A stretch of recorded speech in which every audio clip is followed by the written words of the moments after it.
Merhaba değerli arkadaşlar, ben Doktor Hüseyin Engin Soy. Bugün sizlere prematüre retinopatisi ROP'tan bahsedeceğim. ROP'un klinik önemi, sebepleri, risk faktörleri, testleri ve tanısıyla ilgili bilgiler vereceğim.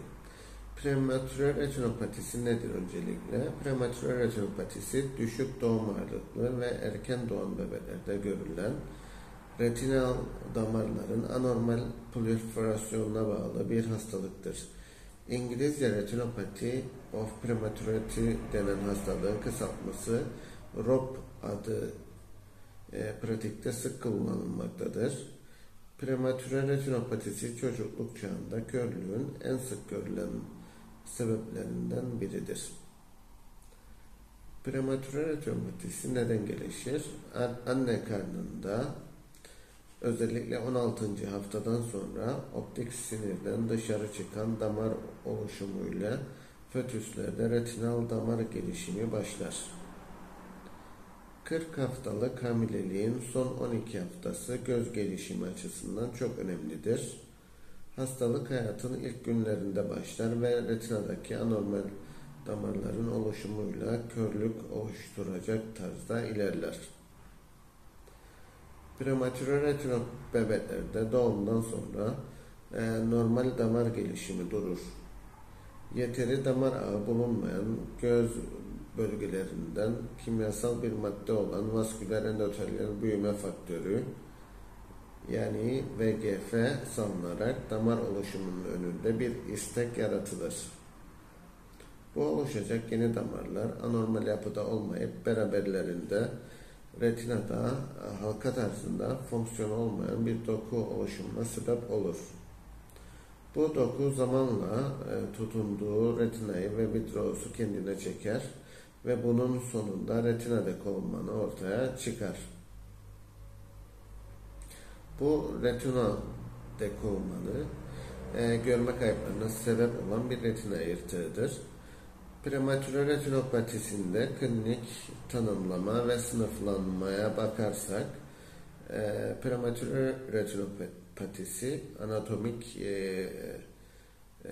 bölümleme açısından 3 zona ayrılarak sınıflandırılır. Zon 1 ortasında optik diskin bulunduğu makula ile optik disk arasındaki mesafenin 2 katı çapa sahip dairesel alandır.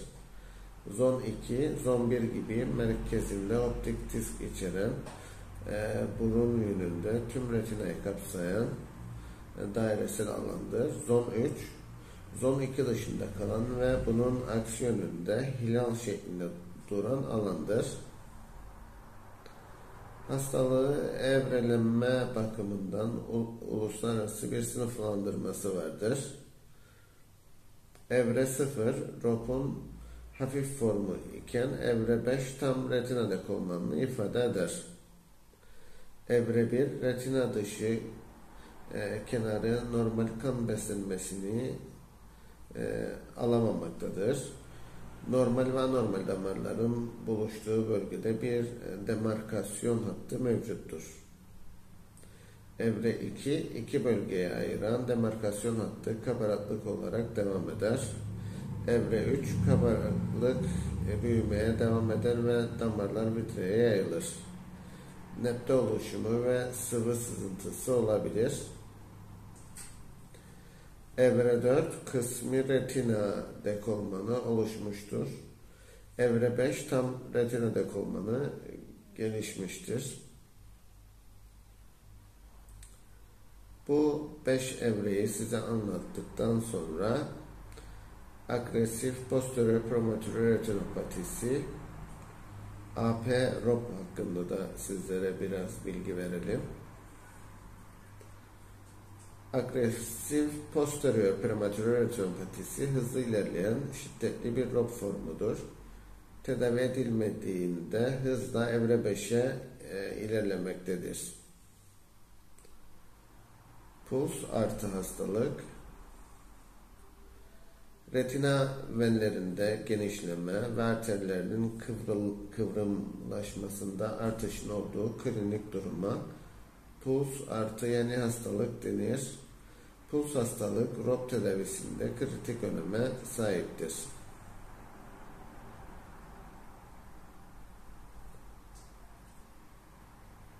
Peki hangi bebeklerde prematüre retinopatisi gelişimi açısından risklidir? Bu soruya karşılık özellikle prematüre bebeklerde septom görülmez. Prematüre retinopatisi ancak konusunda tecrübeli retina uzmanı ve pediatri oftalmoloğun zamanında muayenesinde sayesinde saptanabilir. Prematüre doğumların yaklaşık %16'sında ROP rastlanır. 1500 gramdan daha düşük doğum ağırlıklı bebeklerin %20'sinde ROP gelişir. 32 haftanın altında doğan, doğum ağırlığı 1500 gramdan az olan ve sistemik olarak riskli daha büyük bebeklerde ROP açısından değerlendirilmelidir. Prematüre retinopatisi muayenesi ne zaman yapılmalıdır? Hastalardan gelen diğer bir sorumuz da budur. Risk grubuna dahil olan prematüre bebeklerde ilk muayene postkonsepsiyonel 31 ile 33. hafta veya doğum sonrası 4. ile 6. haftalar arasında hangisi erkense yapılmalıdır. Daha sonraki kontrol muayenelerin sıklığı saptanan ROP'un evresine göre planlanır. Bebekler tam retina vaskülizasyonu gelişene kadar takip edilir. Prematüre retinopatisi muayenesi nasıl yapılır? Muayene öncesinde göz bebekleri büyümesi için damla damlatılır. Muayeneden doktora daha geniş açıyı görme imkanı vermesi için indirekt oftalmoskop kullanılır. Bebeğin rahat muayene olması için önce gözlerine anestezik bir göz damlası damlatılır. Muayene esnasında göz kapaklarının açık kalması için bazı özel aletlerden faydalanılır. Prematüre retinopatisi ne zaman ve nasıl tedavi edilir?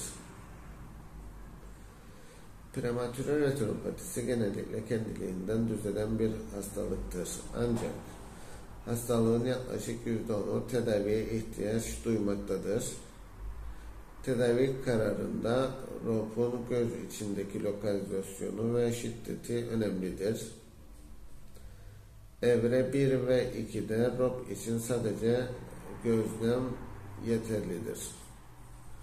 Aperop ve zon 1 ile birlikte artı hastalık veya evre 3 olgularında genellikle anti-VEGF dediğimiz vasküler endotelyon büyüme faktörü ajanlar kullanılmaktadır. Anti-VEGF ajanları göz içi enjeksiyonu şeklinde uygulanır. Zon 2'de ROP ve artı hastalığın eşlik ettiği evre 2 veya evre 3 olgularında lazer tedavisi uygulanabilir. Lazer fotokoagülasyonu ile retina dekolmanına sebep olmadan anormal damarlar ortadan kaldırılır. Evre 4 ve evre 5 ROP için vitreoretinal cerrahi ameliyatı uygulanır.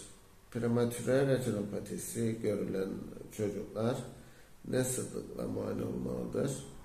Prematüre retinopatisi genellikle gerilerse bile bu çocukların göz tembelliği yani ambliopi, miyopi ve astigmatizma gibi göz kırma kusurları, şaşırlık ve göz tansiyonu, glokom hastalığı gibi normal kişilerden daha fazla görülür. İleri yaşlarda bile göz yırtıkları oluşabilir. Bu nedenle hastalar hayatlarının sonraki aşamalarında en az yılda bir kez düzenli göz muayenesi yaptırmalıdır. Retinoblastom, prematüre retinopatisi, uçuşan cisimler ve noktalar gözlenmektedir. Yine prematüre retinopatisi yani ROP görmeyi tehdit eden ciddi bir hastalık olduğunu buradan sizleri bilgilendirmek isterim. Ve bu konuda başınıza gelirse de erken tanı ve tedavi sizler için çok önemlidir. Beni dinlediğiniz için sizlere teşekkür eder. Hepinize sağlık dolu günler diliyorum.